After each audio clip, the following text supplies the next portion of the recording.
Good, my friends. Welcome to another edition of Lunchtime Live right here on Run It Back Philly.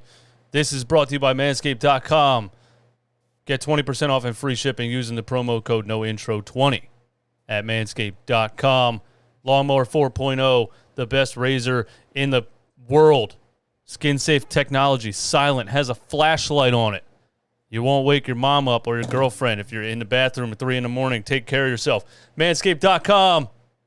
Promo code NOINTRO20, 20% off and free shipping.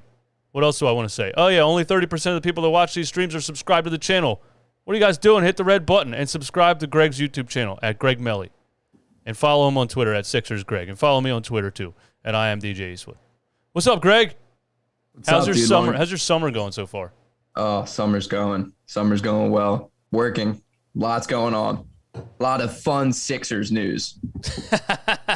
Absolutely no Sixers news. We're just making stuff up to give you guys content in the middle of the day. No, but seriously. So the Houston Rockets are rumored to be shopping Eric Gordon. And I have a couple of takes, a couple of opinions on this topic. First of all, the value of pick number 23, we have to really think about. Inherently, just like right off the bat, when I see people post a trade that includes a first-round pick, and it is for a player such as Eric Gordon or Terrence Ross or somebody else, right away, my body is like, no. I'm like, what? Like first-round pick for, bench guys or 33-year-old veterans or whatever sounds crazy just like hearing it, initially. And then you think about, A, how bad the Sixers are at drafting. Not just in recent years, but literally in the history of their entire franchise's existence. They might be the worst drafting team to exist in the NBA since the beginning of the world.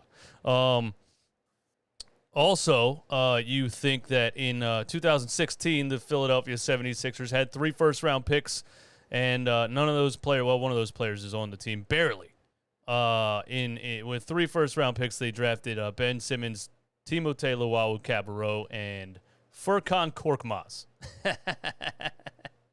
So, with all of those things, I then gauge, does a first-round pick in the possession of the Philadelphia 76ers have any value whatsoever? Because we're so bad at using draft picks. And then I think, would a veteran like Eric Gordon be worth giving up that pick, and what a trade would look like? What do you think, Greg? Initially, yes or no on number 23, is it that valuable, or would you give it up for Eric Gordon?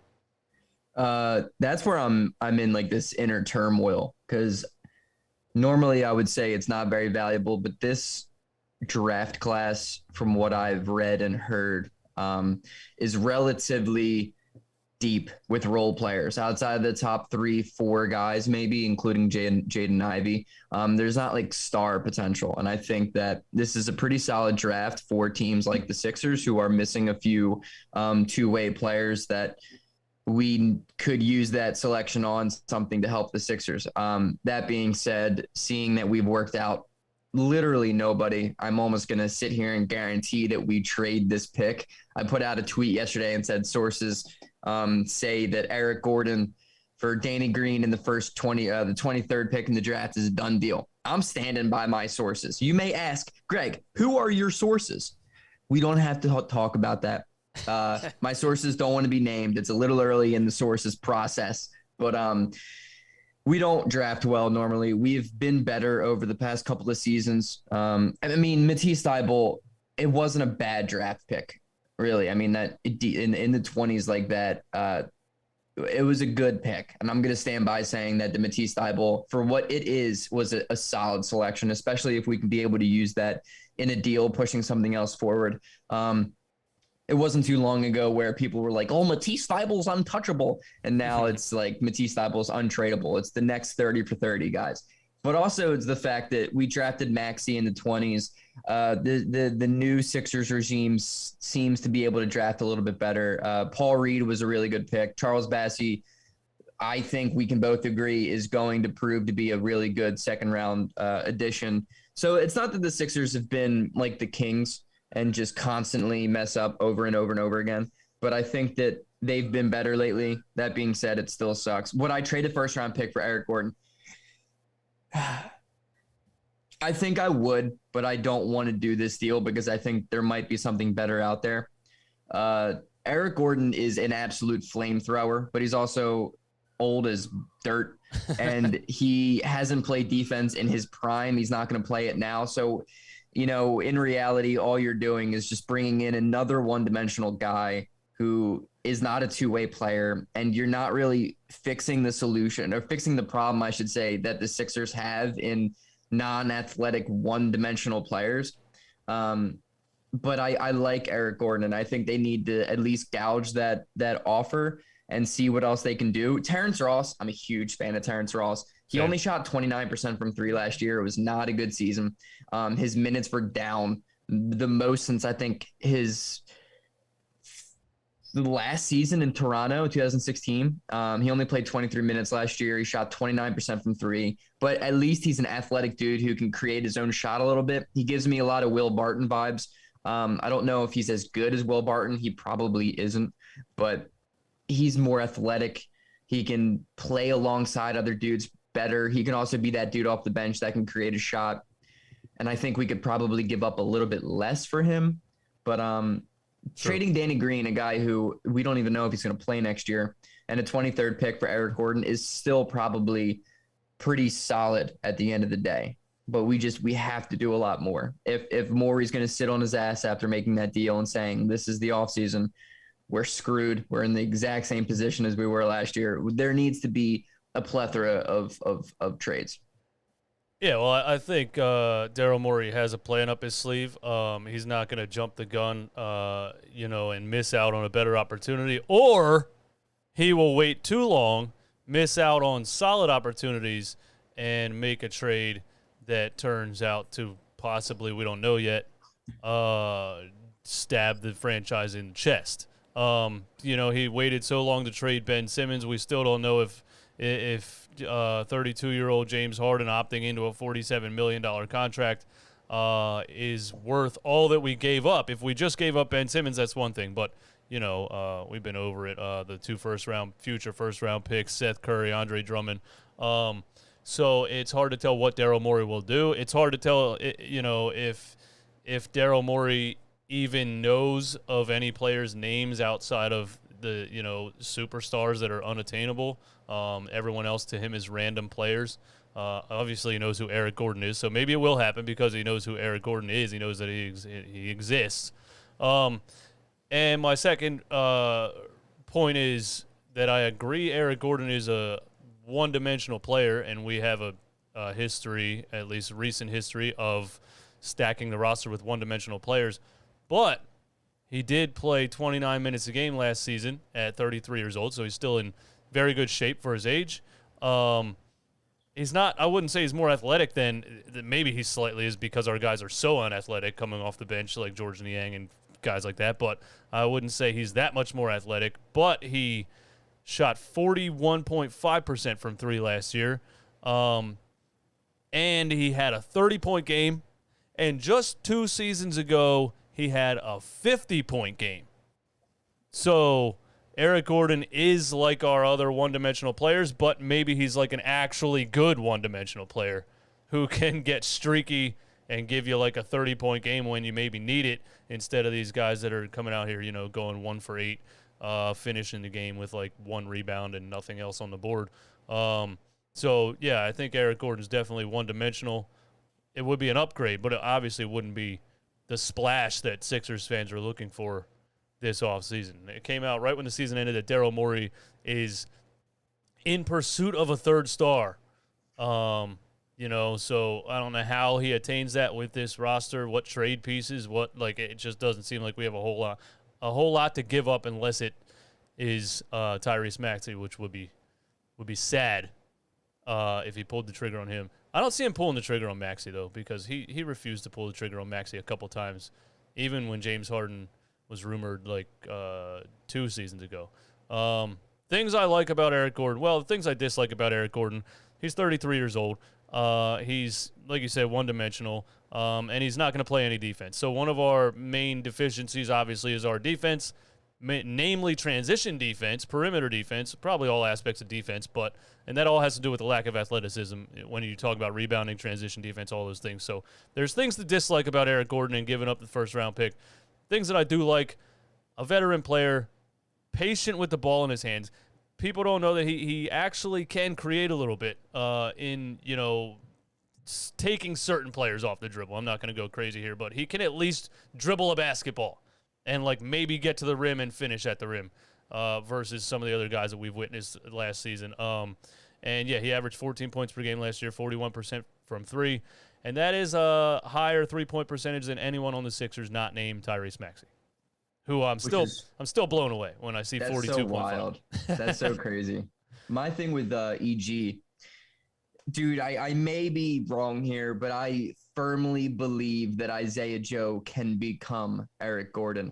Like the lure to Eric Gordon that I love so much that would make him so good for the Sixers at times offensively, especially for Harden, for Maxey, for Embiid, is like Eric Gordon has one of the deepest NBA ranges in the NBA. I mean, he shoots it from anywhere, and he's an absolute bucket. He has a super quick shot. He's always looking to shoot. The problem with the Sixers last year is we didn't really have anybody, I don't think, that had a quick shot. Like when Embiid would pass out of a double team, they would hold the ball, they would pump fake, they would try and do something. Tyrese Maxey was the only kid that made any improvement in that during the season. We didn't have any quick shooters. Korkmaz has a very quick release and he likes to hoist it, but it just didn't go in. And so he lost playing time. And we didn't have anybody. We had Tobias Harris, who takes 6 seconds to realize what the fuck is going on, and then he finally does something. James Harden refuses to shoot a spot up 3-pointer. We need guys who have a quick release and a quick shot and the willingness to shoot from wherever. But I have always believed that Isaiah Joe, given the right opportunity, given playing time, given a longer leash to mess up, could eventually become an Eric Gordon type of guy, because I've always comped him to Eric Gordon since his days at Arkansas. I mean, Isaiah Joe in college would pull up from literally anywhere. Quick, a nice shot, would get in, and it's just, especially if we trade this pick for Eric Gordon, I don't know what the hell Daryl Morey expects to trade for another star. I mean, I'm assuming he thinks Tobias Harris can bring back some type of value, because I would also say that Tyrese Maxey is probably untouchable. Morey probably sees Maxey as the guy where it's like, okay, I messed up everywhere else. At least we have a 21-year-old budding star at some point. I mean, at some point, Tyrese Maxey, if he continues to improve, is going to be an all-star. I mean, if he had a season like he did in the playoffs or in the second half this year, except consistently next year, there would be chances of him making an all-star game, given a guard going down with injury. So, and I also think Maxey's just two good friends of Embiid, and Embiid has to have some say into this organization. I don't think he has a lot of it, because I don't really think he wants to, but he has enough where he's like, dude, you're not trading Tyrese Maxey. Yeah. Eric Gordon would be awesome if we could find a way to be like, here's Danny Green and a second-round pick. I would take that 100 times out of 100. But that first-round pick has a lot of value because we don't have a lot of picks. We really need to use them carefully. It can't just be another Al Horford and here's our first-round pick for an expiring contract of Danny Green. It's just not going to work like that. Yeah, you're right. You're going to have to get something back of decent value. The Rockets have been quoted, or somebody's been quoted, or it's been rumored that they're looking for a first-round pick in return for Eric Gordon. So if they end up giving him up for Danny Green in like 2 future seconds or something like that, that would be a steal. That would be the ultimate way to get Eric Gordon on your roster. And then you could use 23 and maybe Matisse Thybulle together, or 23 and Tobias Harris together, or something like that. Yeah. To make some other moves. Isaiah Joe, to me, like, I loved Isaiah Joe, and watching his tape before that draft, I just thought he was a sniper also. And he was known as one of the most NBA-ready players in the second round, at least. And part of me thinks he's undersized for like his position, because A player that plays like him, you'd kind of want to be like a nice 6'7", 220, and he's 6'4", 187 or something like that. Like, he's super, but that doesn't mean he can't get open. Like, I mean, Steph Curry's not the biggest guy in the world. And the Sixers, there was a time where I found a stat where how many wide open threes they missed in the playoffs, which were wide open threes, which NBA players should be able to shoot 80% on wide open threes. They should be able to stand there and go 8 for 10 on wide open threes. Most of the misses should come from good defense, people running you off the screen, out of your spot, things like that. Wide open NBA players shouldn't be 1 for 17 on wide open threes. So I think Isaiah Joe, even being undersized, even last year, he's one of the best. He should have been there. If we're missing wide open threes, why is Isaiah Joe not on the floor? Eric Gordon adds that for you, but I pretty much agree that Isaiah Joe could become kind of the same type of player. Isaiah needs to bulk up. Like, he's just weak. His handle is weak. He gets bullied around a lot, but that's something that comes with age. Like, Tyrese Maxey kind of isn't very strong either, but he's just such a finesse finisher, and his speed makes it okay for him to be able to not be as strong as everyone else. But, like, look at Giannis, and I'm not comparing Isaiah Joe to Giannis, guys, before we freak out, but, like, look at every player who comes into the NBA, and if they have something if they're struggling in the beginning, it's because probably they're too weak. They're not strong enough. And with Isaiah Joe, it's just that he needs to get stronger. He needs to become more physical. But it all comes with age. And it also just sucks because we have a coach who does not allow these kids to go out there and trial and error. I don't know what it is with Doc, but it doesn't matter who we pick at 23. They're probably going to play 33 games at max because Doc just refuses to play the guy. And it's really hard for the development of these kids. Like, Bassey should be a bigger piece than he is now. Paul Reed finally had the ability to show that he's a competent NBA player who can maybe get some playoff rotational minutes. Isaiah Joe, I believe, is in the same stratosphere as Paul Reed and Charles Bassey. He just is on a roster full of guys who do basically the same thing, and he just hasn't been able to get that opportunity. And then when he does, he'll go 0 for 2 on 2 misses, and he's constantly looking back at Doc Rivers, and Doc is going to pull him because that's not healthy for a kid. I mean, if you can go back into the way that when you played, like when I used to play high school, I wasn't like getting 25 minutes a night. I would have to fight for minutes sometimes. And when I'm not hitting my shot, I'm going to be looking back at the coach to see who he's putting in next. Like, that's not good. You're not going to be playing well if you're thinking in the back of your head, this might be my last shot of the night. So I just think we should trade the pick because Doc isn't going to do anything with the pick if we keep it.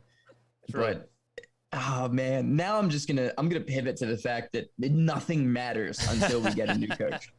Nothing matters. Ladies and gentlemen, look at the Philadelphia Phillies right now. It's the same exact concept. Old, stubborn, doesn't listen to anyone. Joe Girardi won 1 championship with a super-powered New York Yankees team. Doesn't have a resume outside of that that's very impressive. And as soon as they fired this guy, they started playing young players. I mean, a rookie had a walk-off home run. Another rookie had a go-ahead home run the other night. There's young guys all over the place, and the Phillies are playing with energy. And it's more about a culture change than anything. They're, like, excited. They're like, you see the camaraderie on all their – it needs to change, please. Yeah, it needs to change. And watching Sam Cassell get, like, offers elsewhere, if he leaves, I'm going to lose my shit because I'm tired of watching assistant coaches for the Philadelphia 76ers go elsewhere and become more successful. I was screaming for Ime Udoka to get the new head coaching job when Brett Brown got fired. We lost him to Boston. Sam Cassell is probably going to end up in the same place. Monty Williams, I mean, dude, the last 2 championships, we've had a coach on our coaching staff lead a team elsewhere. It's so crazy to me that we just continue to rock with Doc Rivers. And I don't know if Matt Morey really likes him as much as it seems to be, but like that would just be devastating.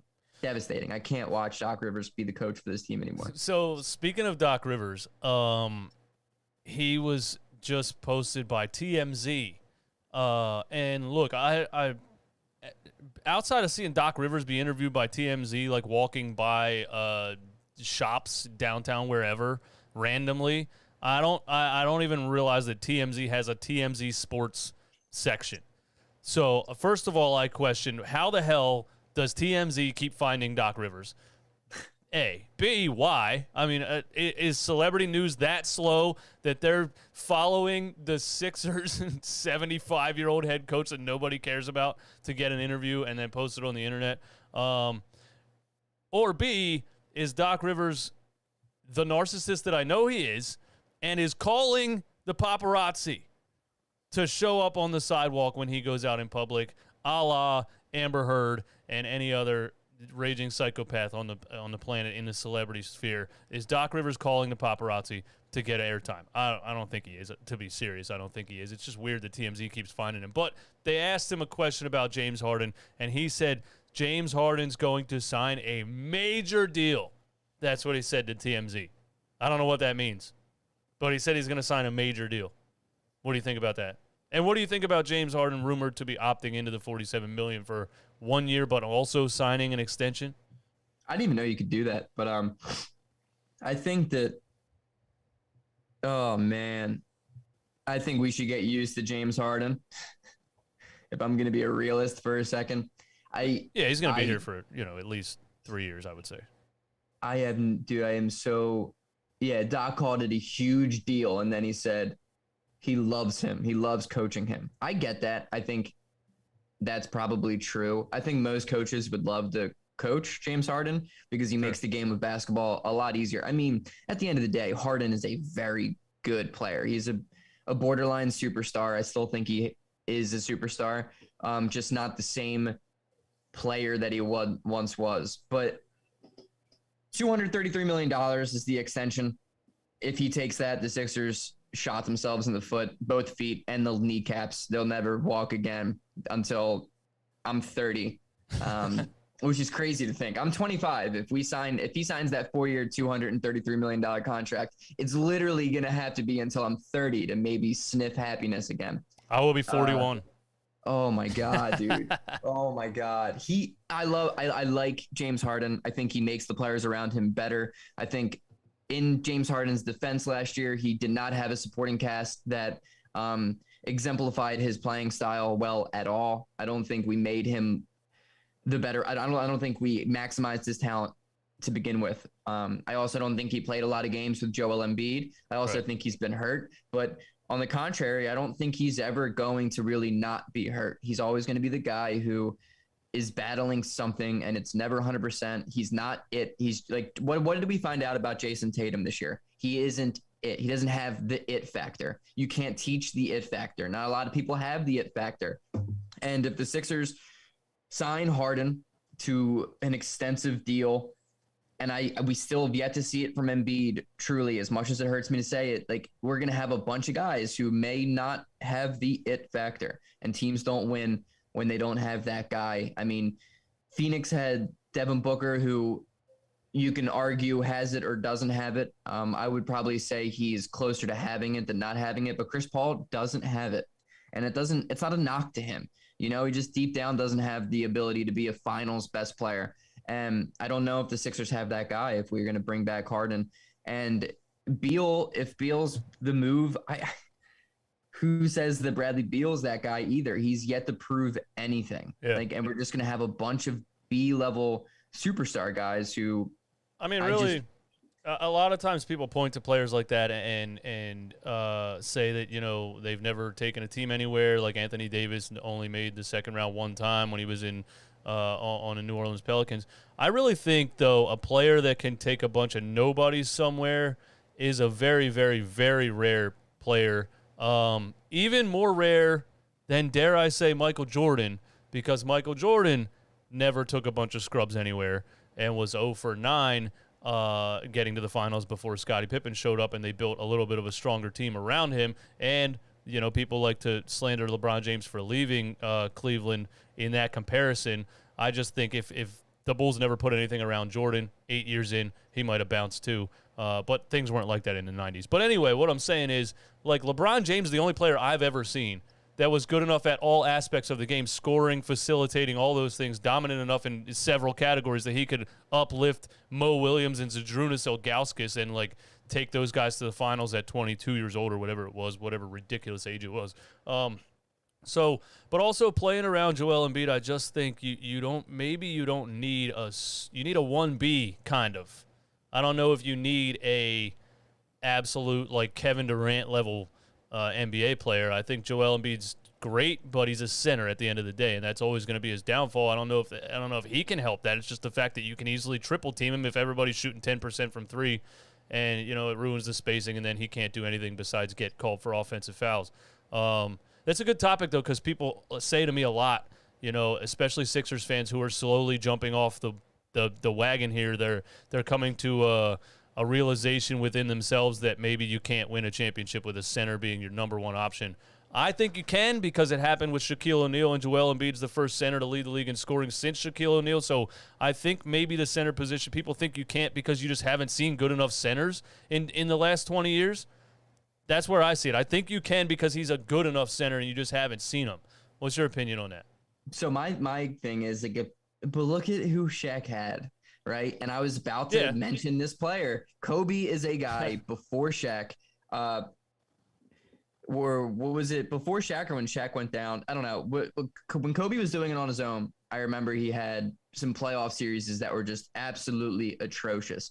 But the thing about those guys, it's not that they're not playing well. It's the fact that they're trying to be the alpha. When the moment is in crunch time, they're not shying away. They're not passing the ball up. They are the guys, regardless if it's going in or not going in. It's the Anthony Edwards. I think Anthony Edwards is going to be an NBA champion at some point. I think he's a guy, like one of the it guys, just because they're not afraid of the moment. They're not backing down. Kobe, whether it was going in or wasn't going in, he was never afraid of the moment. And that alone is people's argument as to why Kobe's one of the best players ever, because I really statistically and eye test do not believe Kobe Bryant is one of the top 10 players of all time. But when people have them in their list, it's because of that specific factor. And we need a 1B, but what we got from James Harden in the playoffs last year was like a 1D. It was too passive. He's not aggressive. He's not that guy. And I don't think that we win with Harden and Embiid as a duo. I think there in somewhere in the universe is a chance. Like, there's a way. I'm saying there is a way that Embiid wins a championship as being the best or second best player on the team. But I just don't think Harden is that guy that's going to be able to help him, because he's never done it himself, and Bradley Beal's never done it himself. And we need to find a guy who just is closer to being that last shot guy. Tyrese Maxey, maybe, he might be able to be that guy at some point, but I just think it's not on the time frame. Like, he really could be that guy in 4 years. I don't even think that his frame would ever really be able to let him be that guy. I mean, like, I guess Allen Iverson did it and he was that guy, but there are not a lot in history. Maybe Tyrese Maxey proves me wrong.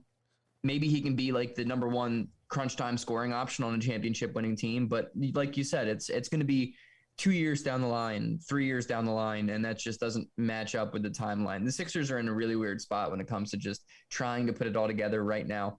Yeah. All the while having a coach that I don't even think he knows what year it is. When you brought up Kobe Bryant, I thought of this, and this is the old me talking here when I say this, but the thing that I would say most about 90s, early 2000s was that these players weren't sitting on the sideline looking at the stat sheet. They weren't in the third quarter saying, oh, I'm 5 for 21, and then, get in their own head and start. Kobe Bryant, you couldn't show him a stat. He would slap you in the face if you said anything about a shooting percentage in the middle of a game. He would be 0 for 49, and he's taking the last shot no matter what. And it's just such a different era now, and with social media and everything, I don't know if players can get back to that, or it's more difficult now to shut it out than it was then. But the argument against Kobe and Allen Iverson, like you just mentioned, is their efficiency. But that's why I just choose the eye test over everything, because I don't care if you shot bad for 3.5 quarters. If you win the damn game by taking and making the biggest shot, that's what matters the most to me. And we could get into players winning MVPs based off of off of an accumulation of their advanced stats over the course of an entire season versus were they that dude that got it done when it mattered the most? And there's no stat for that. There's no advanced stat for that. So I just wanted to throw that out there. It's just a different era now. And, you got to find that player that doesn't care, that Anthony Edwards type of player that doesn't care. He's 5 for 20. He's shooting it again when it matters the most. He's putting that on his back because Ja Morant, same story, never going to shoot an amazing three-point percentage, but he's going to be the guy that takes the shot. And it's because he believes he can make the shot. And, players get in their own head, and I saw James Harden get in his own head in the playoffs and pass up shots, and it sucked. But, maybe a full offseason he can get back to it. And maybe another offseason for Tyrese Maxey. Maybe he wows us again. Like, he wowed us in one offseason, Maybe this year he's hitting people with a step-back jumper. Maybe this year he's hitting people, and he did that in the playoffs, one game where he put up 38. It's just the consistency for me, and I saw him fall back into that, passiveness a little bit once the pressure got the most. But, again, him being 21 years old, I didn't expect. He already blew me away with my expectations. Maybe another offseason he does things that we're like, wow, this kid is an absolute stud in year 3. I think that's going to come with just more opportunity. I mean, Maxey really seems to impress when the opportunity is bigger. And with Tobias Harris, dude, saying that he wants to be more on ball and pick and roll, that's got to be the closest thing to a trade request that I've seen come out of his mouth. Because, dude, there's just no way the Sixers can bring him back next year. I would honestly wouldn't even hate a Tobias Harris for Harrison Barnes type thing, or Tobias Harris for a Buddy Hield and something else type of thing. Just a guy who doesn't want to be a shot creator and can sit back and hit contested threes, open threes, just put up a lot of shots from beyond the arc. The Sixers need to rotate more to becoming a better three-point shooting team, especially if Maxey and Harden are going to be the guys with the ball and Embiid creating so much gravity down low. We need a guy who is going to sit outside and be a consistent three-point shooter, because that's going to make Tyrese Maxey so much better. I mean, Eric Gordon. Tobias Harris does not make Tyrese Maxey a better basketball player. If anything, it's the polar opposite. And when Maxey, those games where Maxey was like, I'm the guy, he was the guy. He really was the guy. I think he's going to improve. I think his 3-point percentage is going to go down, but I think he's going to put up a lot more threes, hopefully, next season. I think the step back is going to be solid if you're going to be playing on a team with Embiid and Harden, two of the better step back dudes that I've seen at their position in a long time. I think Maxey's his only trajectory is up, and he has been in the gym. We've seen a lot of videos of him working hard, not like Ben Simmons where he's just shooting corner threes and making them.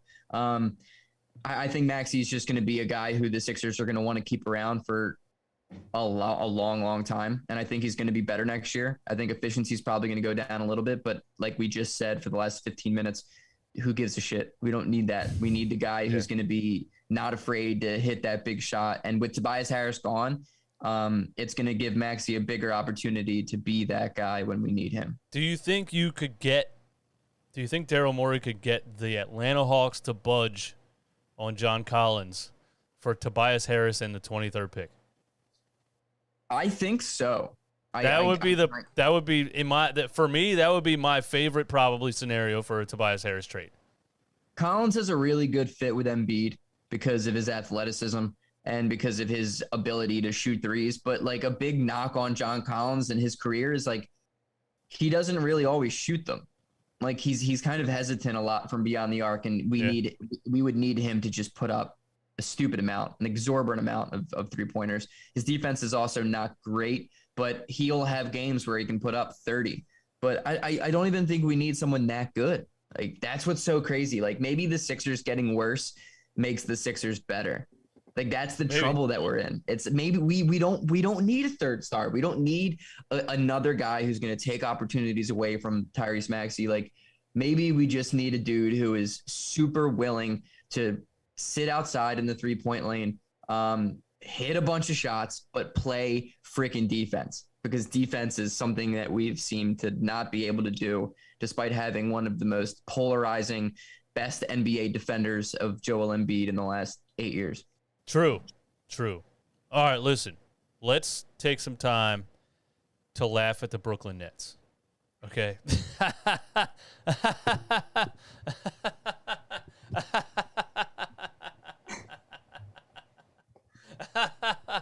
Now let's take some time to laugh at ESPN, Max Kellerman, and everybody else. Okay, for those that don't know, there's people that have been in the chat this whole stream saying, talk about this, talk about this, talk about this. The Shams just put out a tweet and an article on theathletic.com that you have to pay to read. So, again, like Shams to me is becoming a little bit clickbaity. But I still think he has the best sources in the NBA outside of Wojnarowski, and he's usually never wrong. So he puts out a tweet that says Kyrie Irving and the Nets are at impasse. Impasse? Is this the word? What is this word? Am I stupid? Is it IMPASTE? SSE. Impasse? Impasse. Impasse? Anyway. All right, impasse in conversations about his future in Brooklyn. Okay, fancy way to say they don't know. They haven't come to an agreement. They may not be speaking right now at all. Knowing Kyrie Irving, he hasn't said anything to anybody in the NBA since the season ended or before the season ended. Who knows if he was even in the country.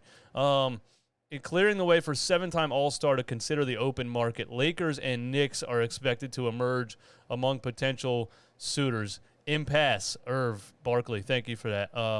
So this is funny to me because I was right from the jump. When they signed, I thought this sounded like the worst idea ever when they did this. Kyrie Irving, James Harden, and Kevin Durant. Three generally known to be selfish players, all on the same team, who have had issues with other players on other teams, who have had issues with other franchises.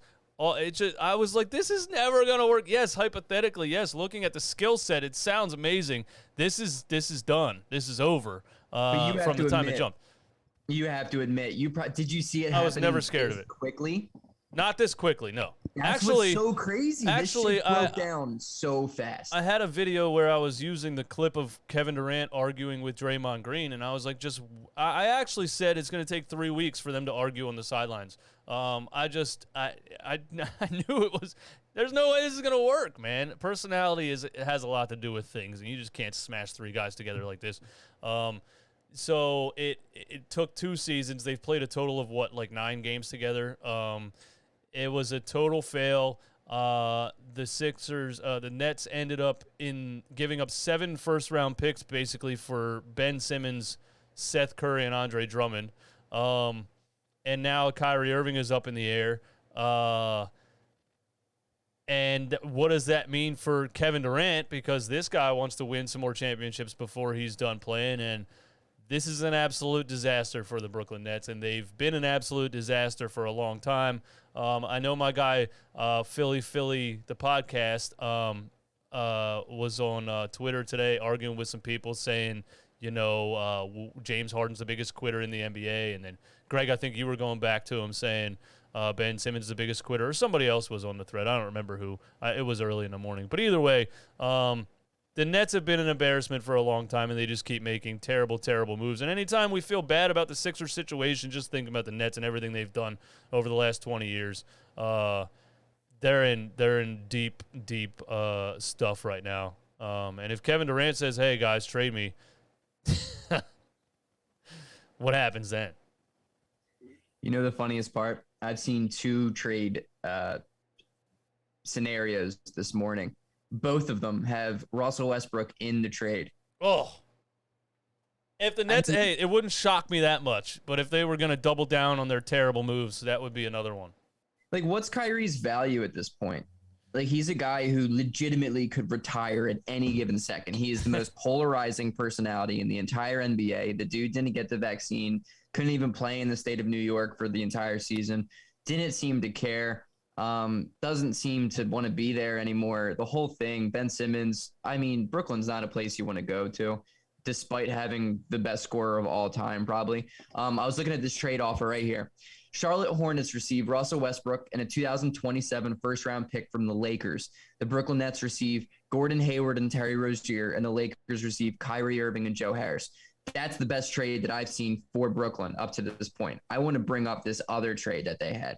It's going to be The Lakers receive Kyrie and Joe Harris, and the Nets receive Russell Westbrook and a 2027 first-round pick. Imagine the Nets trading 2 starters for Russell Westbrook. Well, we all know that Kevin Durant It would all come in full circle. Kevin Durant's the closest to player GM that I've seen since LeBron James is known as the player GM. The whole, like, even the hiring of Steve Nash, they like got input from Kyrie Irving and Kevin Durant. So there's no way to me that a Russell Westbrook trade would happen. Durant would be like, yeah, no, we're not. No, no, guys, no.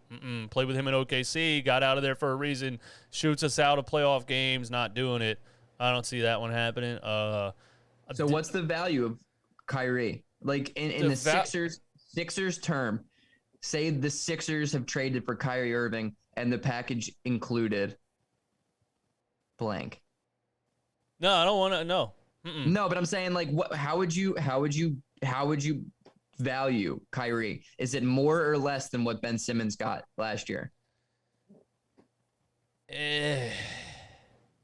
It's less, I think. I don't think anybody wants to deal with it. But people are going to bite on it because he's just such a ridiculous talent. Kyrie Irving's one of the most interesting players I've ever seen.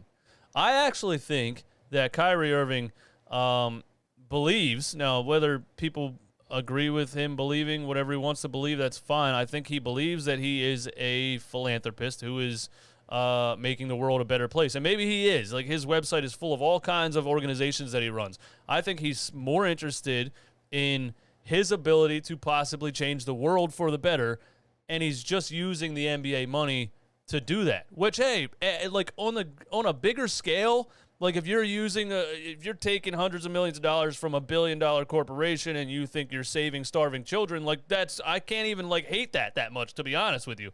But talking basketball and his value on a basketball court, yeah, he doesn't care about the NBA. He doesn't. He cares about other things, and it's never going to work with him on an NBA team because of that. It's just not. Like, the way that he conducts himself, the way that he goes up to a post-game press conference and somebody asks him a question about his shooting, and he says, really? We're talking about basketball? There's bigger problems in the world. And the guy's like, sorry, I'm a basketball reporter, and I don't work for CNN or Fox News. Like, what am I supposed to ask you, bro? I'm supposed to ask you about the game.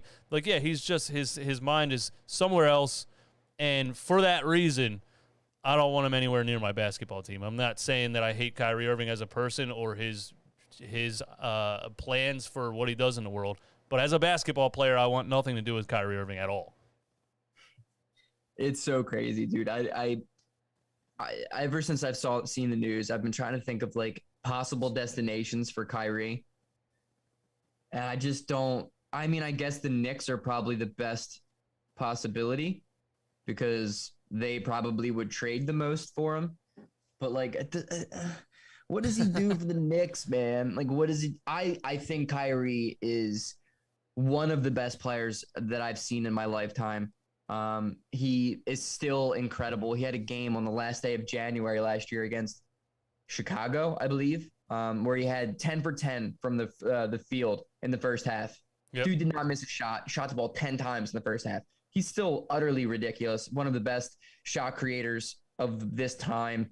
Probably I would argue that he is the greatest ball handler in the history of the NBA. Yeah. Him and Curry, yeah. I think. But I just don't know what his persona does to that. Like, I just don't know where he goes. The Lakers and the Knicks who are rumored. The Lakers' only way they get him is by trading Russell Westbrook, and that's immediately a loss for Brooklyn if they're willing to take that back. But it would be crazy. And a Westbrook trade would be crazy because it's a reunion in Los Angeles with Kyrie and LeBron. Yeah. But then it's a reunion in Brooklyn with Westbrook and Durant. Like, what year is this? What the hell is going on in this league? Also, speaking of the fact that Kyrie Irving could retire at any given second, if you came to him and said, hey, you're going to play with LeBron James, he would say, hey, I retire. I don't know. I think I disagree. I think Kyrie wants to go back to LeBron. Like, I think he's like, you know what? I was wrong. It's like the return of the prodigal son, dude. LeBron is the only guy that I've ever been able to see that can work with Kyrie and like fix Kyrie Irving. For sure. I agree with that, the way that they work as a team. But Kyrie Irving does not want to be under anybody figuratively. He does not want to be lesser than another player on the team. He absolutely hated the persona that LeBron James was the leader of the team and he was just number two. He couldn't stand it. I remember one interview specifically where a reporter who hopefully was fired that same day asked him, what is it like having LeBron James as a father figure? And he looked at the reporter and he said, I have a father. It's Redrick Irving. And he just was so confused and put off by it. But I think part of his response told me just how annoyed he was at like how much everybody loved LeBron James and he was just a number two player. I don't think he's interested in playing with LeBron. Let alone interested in playing at all. He's off to the Knicks then. Which speaks to how great he is, because to be as good as he is, most players have to be 100% basketball nonstop, nothing else. Wake up, train, wake up, take care of your body, diet, train, diet, get your shots up. He doesn't care about the game at all, and last season had the most efficient 50-point game in NBA history and a 60-point game 2 games later. It's the most unbelievable thing. I'm the biggest Allen Iverson fan in the world, but Allen Iverson himself said, players, I was great. These players and Kyrie Irving takes it to the next level. You know that debate, is Kyrie Irving better than Iverson? And all the old heads were like, no. And Iverson himself was like, Kyrie Irving's way better than me. He took everything to the next level. I mean, yeah, but the Nets are screwed, and that's a fun topic for me. But it's interesting to see what's going to happen. They might have to do something before the draft. Who knows? Maybe. So I see 2 trade scenarios here. One, the Knicks receive Kyrie Irving. The Brooklyn Nets receive Emmanuel Quickley, Obi Toppin, Nerlens Noel, Derrick Rose, and the number 11th pick. That's a lot. That's a lot. Here's the other one. Would Knicks fans be happy though? Because Knicks fans are similar to Philly fans. They're hardcore fans who have lost for a long, long time, and they know a lot about the game. They don't want anything to do with Kyrie Irving, I don't think. I don't think they would want it either, which is crazy because the Knicks have been wanting a superstar for how long now? The other one is the Knicks receive Kyrie and Patty Mills. The Nets receive Julius Randle, Cam Reddish, Alec Burks, a 2023 first-round pick, and the number 42 pick. I would do that if I'm New York. If I'm New York, yeah, and I think the owner over there, first of all, doesn't care what the fan base thinks in the first place, and he would probably have more say than even the GM. He'd probably be like, Kyrie, yes, tickets, jersey sales, yes, go, just as a straight up business move. So I could see it happening. The question then is, do the Nets feel like that does anything to entice Kevin Durant to stay happy? He has like 3 years left on his contract, or 2 maybe. But, players, superstars hold all the weight in the NBA. If he says, hey, get me out of here, they're screwed once again. So, yeah, I don't know if Julius Randle really moves the needle for him. It's kind of wild that, like, when Kevin Durant signed his 3-year extension for like 4 years, I think it was in total, that's when they still had Harden, they still had Kyrie, and they were rolling. And then Harden's gone. Kyrie wants to be out now. Like, I wonder if Kevin Durant, knowing this would have happened, would have re-signed that deal. I would doubt it. I would highly doubt it, because it's just like they're what the hell is going on in Brooklyn, man? Was Ben Simmons going to come in and be that guy? And then imagine Ben Simmons and Julius Randle on the same court at the same time. Holy shit. That would be the ugliest basketball of all time. That would be, brutal, dude. Brutal. I don't even see Ben Simmons playing basketball anymore. It doesn't even make sense to me. And by the way, he now has an endorsement with Ferrari. Okay, so people are wondering, hey, how's this guy going to? I've said for a long time he has to play. He has to go get another Superman. No, nah, he actually might just master being a celebrity. And he's just going to be a Formula One driver for the rest of his life. A 6'10" Formula One driver. That'd be hilarious. He would stick so far out of the car. One accident, Ben would be in another state. Holy shit. Yeah, dude, I don't Ben Simmons, who knows what the hell is. Do you think he starts the season or no? That might be the reason he got this back surgery. So then he can drag it out for another period of time. He can drag it out for like, well, he's still rehabbing from the back surgery. He's still this, he's still that. Like it's crazy to me. That's another thing that I've never seen before in watching sports. I've never seen the Ben Simmons thing happen. The NBA has been so wild lately. It's been so wild. I think if Ben doesn't start the season, he doesn't play at all. He's done. Yeah, they said he was going to play Game 4, and then he woke up and said he has a sore back. So, and there was like rumors that Brooklyn was getting frustrated with him. So it's just weird. I don't know. I don't think he can handle the pressure. The Sixers? Are the Sixers going to trade for Ben? I don't think he can handle the pressure, and I think the longer he prolongs it, the higher the pressure gets, and the less likely he's going to actually step on the court. Because the longer he prolongs it and makes this more and more weird, the more and more the lights are on him. The more and more everyone's watching by the time he actually walks on a court. And he can't handle it. Dude, it's so crazy. It's just so wild. Like this whole thing, the past year has been so wild. The Sixers have James Harden. I still don't be able to, I can't wrap my head around to that, even if it's bad or good. I just can't believe the Sixers have James Harden. And I can't believe it. Ben Simmons hasn't played since the Atlanta Hawks series, dude. He hasn't played since Game 7. He wasn't hurt. And he wasn't hurt. He wasn't hurt. Crazy. It's crazy. I've never seen a player completely healthy not play for that long. James Harden came. James Harden wanted to trade. James Harden wanted to trade. He came in 30 pounds overweight. He still got on the court.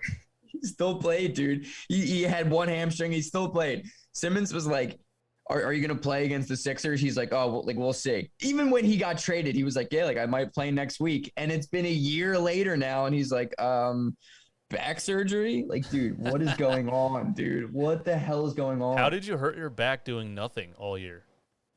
It's so wild. At least Zaire Smith had allergies and almost died. At least Markelle Fultz lost his arm in an ATV accident. Ben is just like, I think my back hurts. Like, all right, get off the bed then, dude. Get off of Call of Duty, Simo the Savage. Rayon says, I hope I'm saying your name right. By the way, thanks everyone for being in here. 176 people in here. Hit the like button if you're enjoying the off-season Sixers conversation. And follow Sixers Greg on Twitter and follow me on Twitter also. Rayon says, you guys think Joel will eventually leave? People have asked me this, and I kind of put this upcoming season as the most pressure on the Sixers front office because the comments that Joel made after losing to the Heat were kind of alarming to me. Even though people say he's just a troll, I think there's some truth to it that he's annoyed at the fact that Jimmy Butler's not on his team anymore and the fact that it was for Brett Brown and Ben Simmons and those guys are both gone. And I think it's slowly starting to get to him, the things that this organization completely fucks up. And if this James Harden thing doesn't work out, I probably could see Joel Embiid being like, listen, Philly fans, I love you, but this is enough for me. Nah. You don't see it. No, I don't see it. I think he's going to be – it's the Damian Lillard effect. I think he's going to be that guy that every other fan base is like, go away, trade, get traded, go somewhere else. But he's too loyal. Like when you look at the trajectory of Embiid's life, he moved over here to America, played, 2 years of organized basketball, went to Kansas for a year. The only place he really knows as home is Philadelphia. This True. is America to him. The way we've opened up our arms to him and really just has shown him how much we love him and what he means to the city. I mean, he's the biggest athlete in Philadelphia since Allen Iverson, and Bryce Harper won the MVP last year. This is a football, basketball city, but even in football, there's no one that we love the way we love Embiid. And I think he, to a fault, wants to win here so bad that he would probably prolong his prime just to be able to be here for a little bit longer.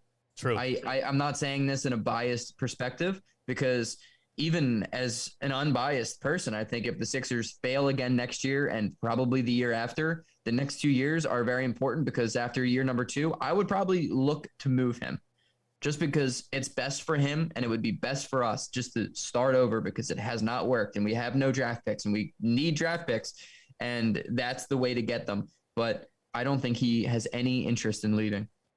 Yeah, I don't think it does either. Speed Demon in the chat says that Embiid said out loud that he's retiring a Philly legend. And now that you put it in that perspective, you're probably right. I say this a lot, man. It's like the Giannis effect for me. Like a lot of foreign-born players are not really big on American lifestyle, celebrity status. They don't really care that much about driving Ferraris and wearing Versace outfits and things like that. Like Embiid shows up in Under Armour sweatsuits and walks in slides into the game. He's literally like a dude at a high school. He doesn't even act like he's an NBA celebrity, and I love that about him. We're incredibly lucky to have a player with that like level of humility. Ben Simmons, the exact polar opposite, which is incredible that we tried to put those two together.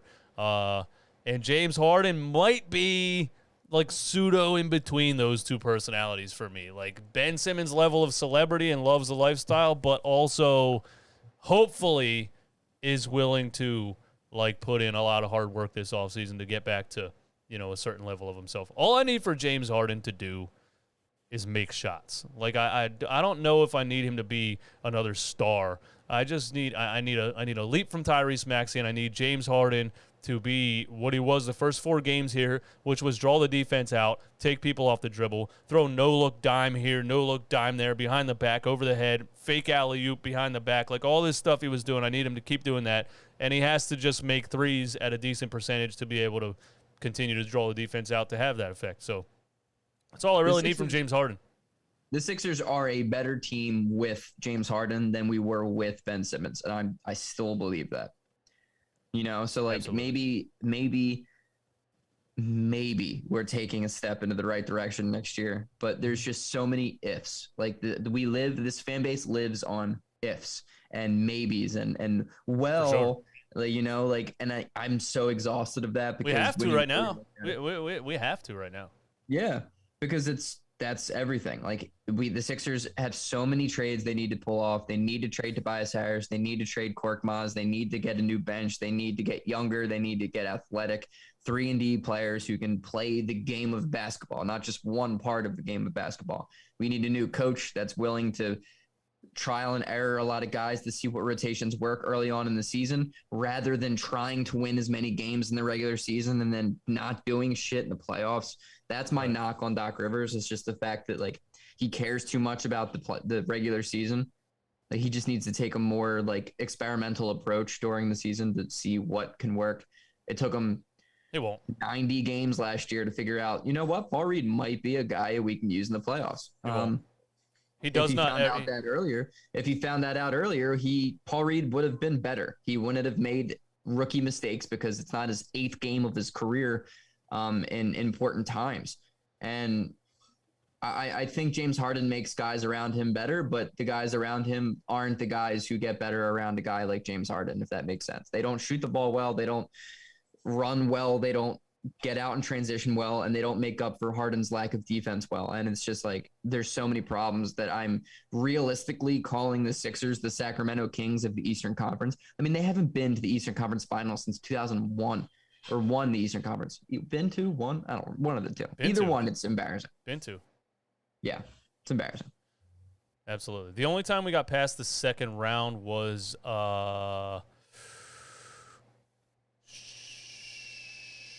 Chicago Bulls, Andre Iguodala team. Derrick Rose got hurt. Everybody celebrated that we upset the Bulls. It was right. BS. And we blew that team up. And because we were like, let's blow this team up. Let's rebuild. Let's hit the next gear. And what did we do? Nothing. No improvement.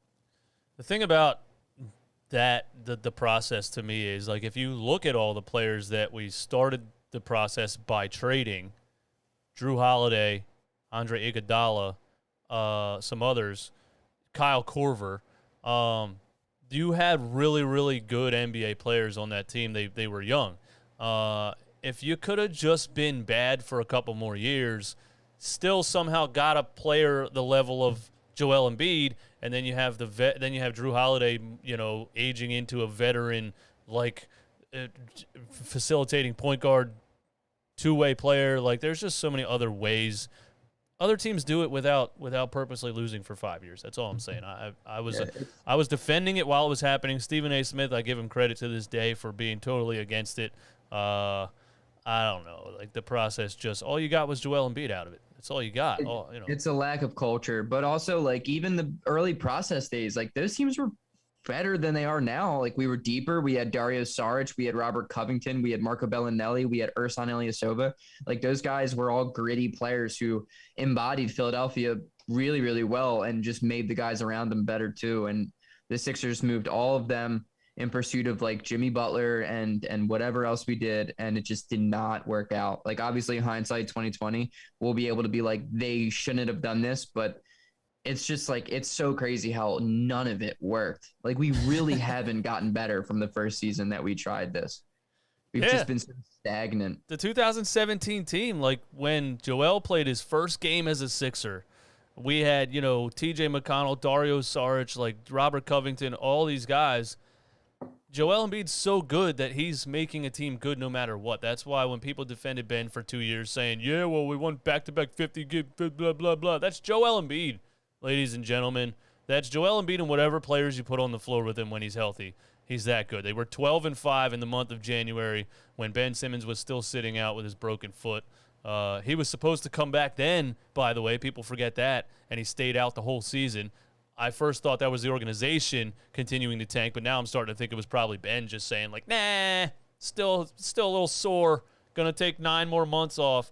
But either way, he was 12-5 with Dario Saric and TJ McConnell and Robert Covington in the month of January, his rookie season in the NBA. So, and then, of course, he got injured again and missed the rest of that season. But, I just think Joel was just so much better. Like the fit was so much better too. Like the issue with the Sixers the past couple of seasons have been we've had talented players, but we have no idea how to help them complement each other. Like we have no basketball knowledge of how to create a team.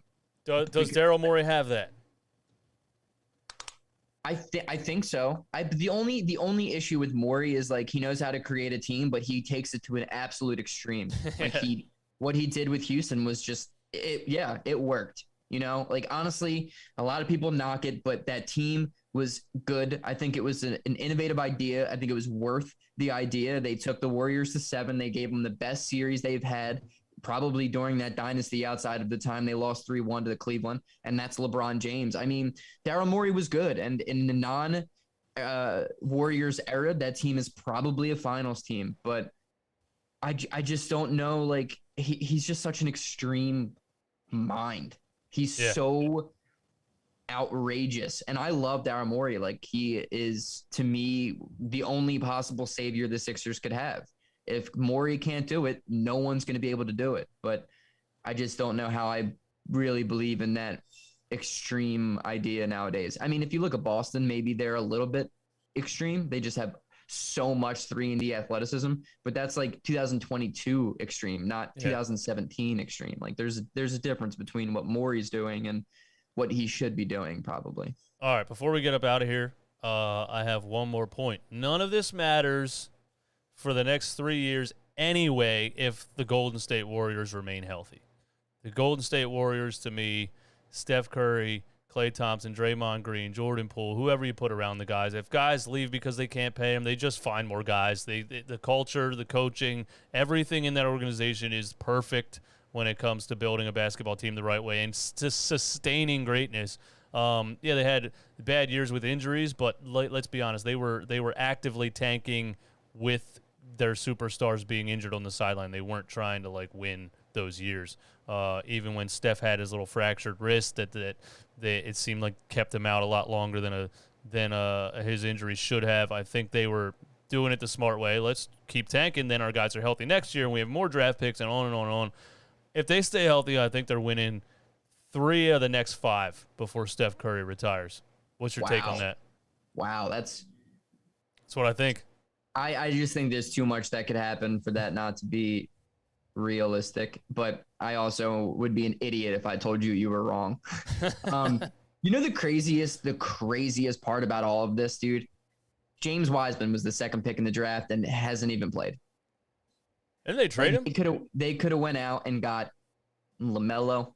I mean, I don't really know what LaMelo would. I mean, he's a stud. He's great. But, True. like, it's just that's the crazy part about it is they kind of had the Darko Milicic of that draft. It went Anthony Edwards and then James Wiseman, LaMelo Ball. Like, Well, I he mean, looked they like a could've- perfect like rim running center for Steph Curry to throw lobs to. And I don't know. Yeah, with flashes of like pure brilliance. Like James Wiseman has shown in NBA games his ability to be like a really impressive guy who could play multiple positions. Like he's fast, he's athletic, he can dribble, he can show flashes of shooting, but it just hasn't been able to stay healthy. And it's so I thought wild they traded how, him. He was in their G League superhero. He was in their G League team this past season, or he's injured. I don't know.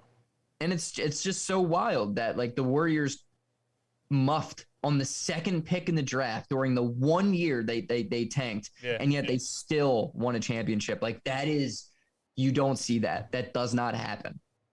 The Warriors culture is insane. Bob Myers is insane. Steph Curry is a top 10 player of all time. Klay Thompson's the second greatest shooter of all time. Draymond Green is Draymond Green. And Jordan Poole is a guy who, though didn't play amazingly later in the playoffs, is still a guy who is on a Tyrese Maxey type of trajectory, which is freaking ridiculous. Like, it's truly ridiculous.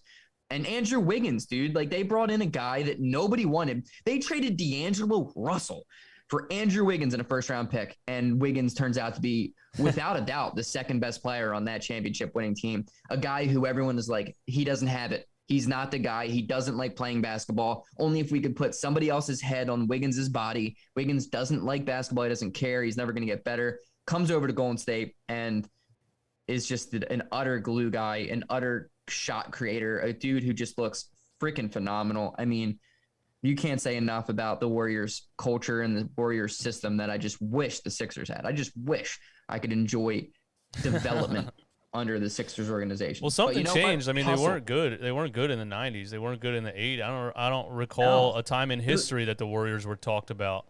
The biggest moment, I mean, outside of like the Will Chamberlain Philadelphia Warriors, but like the biggest moment in the Warriors was when Baron Davis dunked on Andre Kirilenko.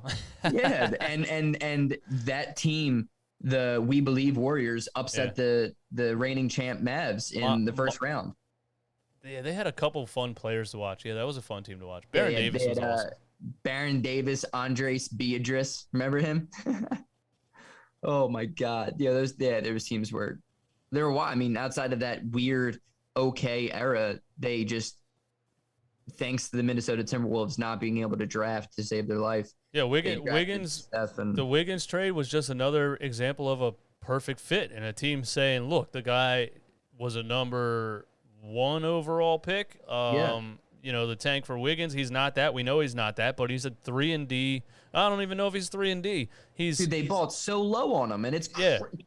So he's a two-way player who can fill in between Steph Curry and Klay Thompson, and it ended up being perfect. When you have two floor stretchers like that, he doesn't have to be, a three. And his defense was just simply phenomenal. Like his defense was so great in the finals this year. But if you like, what makes me feel better about the Sixers is that the Minnesota Timberwolves drafted Johnny Flynn and Ricky Rubio, back-to-back picks. Then Steph Curry goes to Golden State. The Timberwolves have Andrew Wiggins, who they trade with a first-round pick to the Warriors for D'Angelo Russell. I forgot that. So the Minnesota Timberwolves gave a first-round pick with Andrew Wiggins for D'Angelo Russell. Wow. For D'Angelo Russell, because the Warriors culture immediately understood D'Lo and Steph Curry are not going to work together. They traded them. They bought low on Andrew Wiggins. It's just the fleecing that the Warriors have done strictly to the Minnesota Timberwolves. It's insane. It's wild. It's non-believable almost. And then they traded Zach LaVine, or they traded Zach LaVine first. Either way, I remember when we were rebuilding and they were rebuilding, and Brett Brown said they're 2 years ahead of us. Like, they looked like they were the next up and coming, and they did pretty much everything wrong, kind of the same way we did everything wrong. So maybe Boston, out of those 3 rebuilding teams, is the one that did it right. At least, landing them in the NBA Finals so far. And neither other team have gotten really close to the NBA Finals. But, yeah, that's all I got today, man. Thanks for coming through, Greg. Thanks for everyone being here. Hit the like button on your way out, my friends. Don't forget, 20% off and free shipping at manscaped.com. Lawnmower 4.0. You need this for the beach, man. Don't be out there in your banana hammock without using the Lawnmower 4.0, man. So go to manscaped.com, get 20% off and free shipping. And you don't have razor burns, none of that, man. You look good in your Speedo, man. If you go to manscaped.com, use the promo code NOINTRO20 for 20% off and free shipping. And don't you dare send me any photos of you in a Speedo. What a way to end it. What a way to end it.